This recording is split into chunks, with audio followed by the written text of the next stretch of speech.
So, young one, you wish to join the god tier of humans, the beast among men, I want to DM because none of my friends will. Oh, well, that's cool too. Kitten, what are you doing?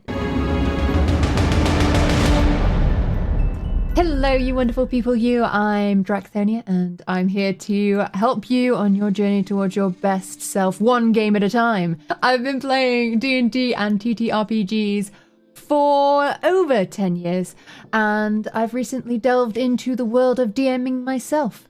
So, do remember to smash the subscribe button, the like button, and the bell notification so you can get alerts for when I upload a new video. So let's get started, shall we? So you want to be a DM. Have you decided what type of DM you want to be? Are you going to be ruthless? Are you going to be the one that lets everyone get away with everything? Are you going to be the one that never turns up? Which kind of DM are you going to be? Well, today I'm here to help you decide how to go about setting up your first campaign. Let's talk about your first DM experience. Pop in that Dungeon Master cherry. There comes a time in every D&D player's life where inevitably they will be encouraged to DM a game.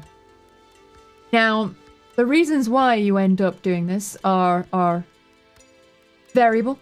It may be because you find it appealing to have all of that responsibility and hard work behind you, but it also might be because you are being forced into it by your friends because no one else can DM. It may be because you, for some reason, enjoy torturing yourself. Whatever the reasons, I'm here to make that delve into the deep end that little bit less scary. Hello, kitten. Okay, it's your very first campaign. I know it's scary, it's extremely daunting, where the hell do you start? But I'm here to help. What I first recommend is just use a campaign book. Use a campaign book, get it out of the way and done with. I know, you want to do your own game, you want to plan out your own world, you want to do it all from scratch. You've got grand ideas. Save it for when you know what you're doing, because it's a learning curve. It is a learning curve. While D&D 5th Ed has made it a lot easier to delve into D&D as a whole, let alone DMing, it is a lot easier to follow a campaign book or a short one-shot to get to grips with the core rules and the mechanics and how a group interact and work together. You're going to make hiccups. You're going to make mistakes. You're going to forget all the rules. It's okay. It happens to everyone. Absolutely everyone. You're going to forget most of your story. You're going to railroad. You're going to not direct them enough. Everyone's going to make mistakes. But if you try out a one-shot or a campaign that guides you along, then it's not so much the all-out... How does one say shitstorm without saying shitstorm? Is loud?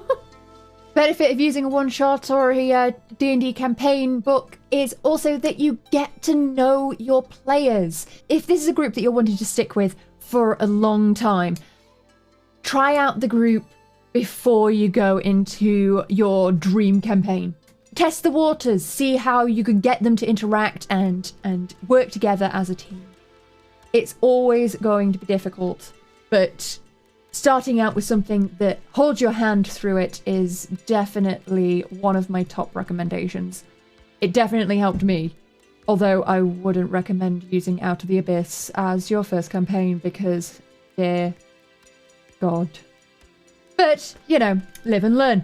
Another tip that I highly recommend is preparing the bare bones of 3 to 5 NPCs before you start your campaign. You can pretty much guarantee that every player in your group is going to go in search of a random NPC that you have not prepared the information for, and you are going to end up stumbling over yourself trying to piece together the NPC called Bob that runs the local tavern, and your player characters are probably going to end up murdering within 5 minutes of meeting them. you're going to need stats. I mean, maybe you have a group that aren't all going to try and murder every NPC that they come across. But you can always guarantee there's going to be one. Also, having a group of NPCs means that you can throw in some flavor characters. It means that you can end up creating little bits of your own spice for that one-shot campaign that you were testing the waters with. Throwing in little bits that you've created yourself gives you that sense of it being your own rather than it being a laid out, fully dictated campaign. Also, you can have fun with the NPCs. Throw in some references. Make sure to pick some memorable names or make them interesting characters that you can use to break into your voice acting career. Rule number 1 of DMing a game. Read your campaign or your story plan. You don't read the campaign, don't know what happens. And inevitably, when your team manage to overtake where you've planned to, you'll have no idea what is next. And you'll fumble, and you will get flustered, and everything will come crashing down, and you'll despair, and fall into that pit of doom. And they will all laugh, and you will cry. Rule number 1 of DMing campaign. Plan and read your campaign in advance. I know, it seems an unusual and weird prospect, but you're gonna need to prepare. Sorry. Give yourself plenty of time. Give yourself plenty of time. Because preparing it the day before you plan to run the campaign, you can guarantee you're not going to have any idea what to do. We've all done it. There's no shame in it, but it's important. Okay? You need to know what's going on. You need to know where your players are going, and you need to know their end goal. It will also help with your confidence to know what the hell's going on. Another thing that I highly recommend doing is get a DM board.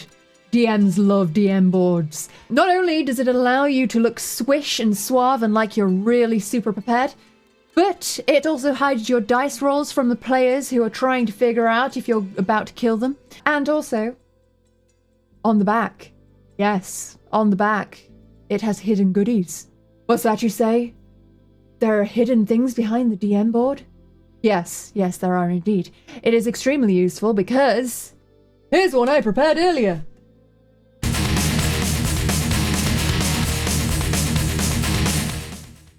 Not only are these things schmexy as hell, but on the back, it comes with instructions.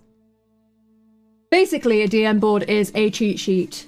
It's a wonderful cheat sheet that allows you to have in front of you all the potential things that you may need that are appropriate for your game. This one is a nice, fancy Curse of Strahd one.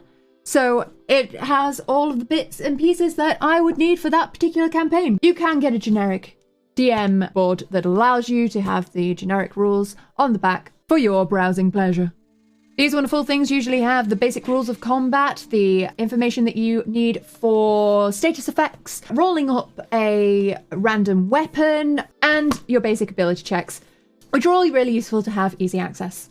While this may not be the most technical of tips, I think it's really important to know your players. Knowing your players, at the end of the day, is what's going to make your game.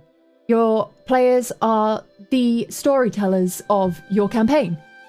Yes, I know it's a shock, but the DM is really just the all-powerful rule instigator that kind of nudges the players in the direction of the general storyline. The players are the ones telling the story. They're the ones that are supposed to be having the most fun. They're the ones dictating their choices and the direction of the campaign.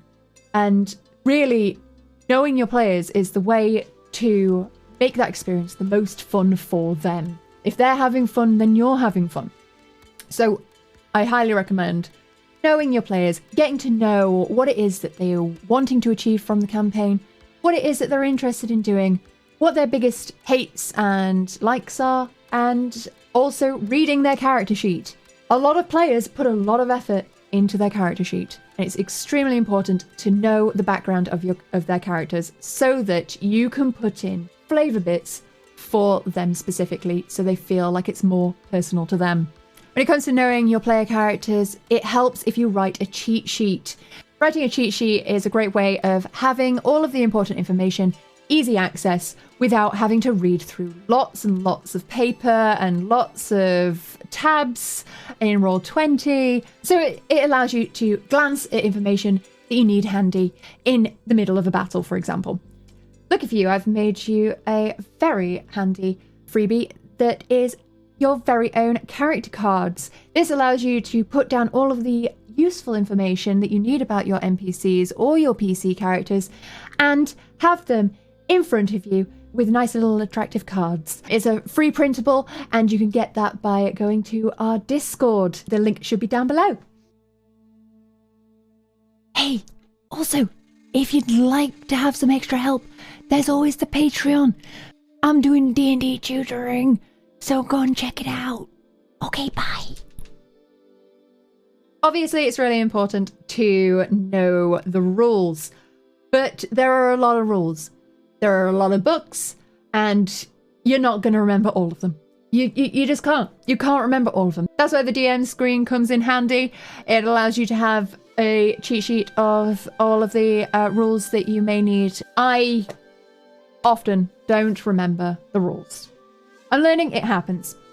While I highly recommend reading the DM's guide, obviously it's a rather large book, and you're not going to get through it all. So, having little handy tabs for important rules that you think that you're going to need and that you're likely to forget is a handy way of being able to access that information quickly when you need it. One of the things I've found really useful is preparing a couple of random encounters that you can throw in easily when, for example, you forget what the story is, or you need to flesh out the story a bit because the players are actually getting through the story a bit quicker than you wanted them to. So preparing a couple of random encounters, A, adds flavour, B, helps you in panic moments, and C, also helps flesh out your story and make it your own. Random encounters can be anything. You can have a nice handy cheat sheet with a couple of encounters laid out, ready for when you need to call upon them. Another really good way of making your first campaign experience a more pleasant and easy one is by making yourself a map. Maps can be anything from a hand-drawn map to a professionally made map, or you can find a lot of freebies on the internet. This way you can have a visual for your players and yourself so that you and your players know where they are and also where they're going. This can make combat easier, and also it can make traveling plans easier as well for you and your player characters. This also gives you an opportunity to add your own little bits of flavour, throw in some things that you wanted in there that maybe weren't in the campaign book that you're using, and also gives you something to make creatively that's your own, that you can put on Roll20, or also send it to your players so that they can have an idea of the world that they're playing in. One thing that I find really important for campaigns, and that I think every DM should know when they first start out, is that you need to let your players free roam. You need to let them feel like it's an open world, that they are in control of their choices. The first session of any campaign is paramount for setting the dynamic between player characters and the DM. This is where you establish who's in control of the rules, how you and your players are going to interact, and also who rules the roost, but that they're telling the story. If you don't let your players free roam, then they're going to feel like they don't have any say in the story at all. They're going to feel like the world is being dictated by you and they are basically just along for the ride. While sometimes it is important to railroad campaigns towards the story elements that you're trying to tell, you can't control everything that your player characters are going to do. You have to let them choose what's going on. It's extremely important for building a good relationship with your players and also making sure that they enjoy the game. It's also going to be more enjoyable for you if you let the players play how they want to play. So those are my tips for how to do your first campaign and be an awesome DM. after these pointers, do you think that you'll start to DM your own game? Do you think these pointers will help you? What are you going to find most daunting? Tell me in the comments below. Why not check out my previous video on how D&D has saved 2020. Don't forget to join the Discord to get that freebie to help you get started on your way towards being a DM. I hope you have the best time in your first campaign and best of luck to you. Thanks for watching and I'll see you soon. Say bye, guys!